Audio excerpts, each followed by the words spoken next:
lavina ny tompo no lavina satria no ny toetra ny mpanompo miatsary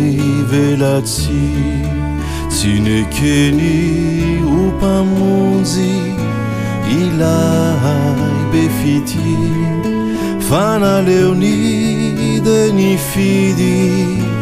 lay olon-dratsy mpany tsy sitrany ny tompo fa ny ratsy no nekeny ny oko ira mpanompo barabasy ho ny feone voahombo reny tompo maty no ny eloka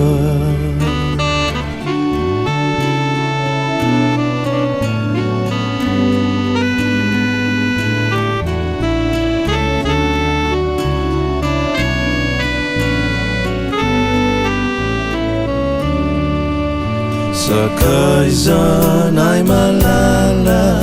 Jesosy anao ka ny soloanay mpanota no ny elokay tsy misy maharara zay tianao atao fa na de ny fasanaza dia resina na ratsy azy zay de zao ihany no irana maty ny anakirayo maty mba hisolo anaye olona fakizahay satria nandresy Jesosy nay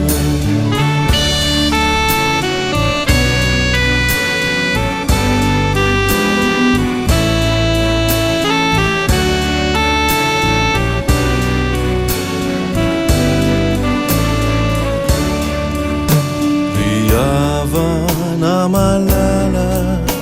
nareo namakoko tiako mintsy ny anambara fa Jesosy fototso ny devoly andosiro ka ny ratsy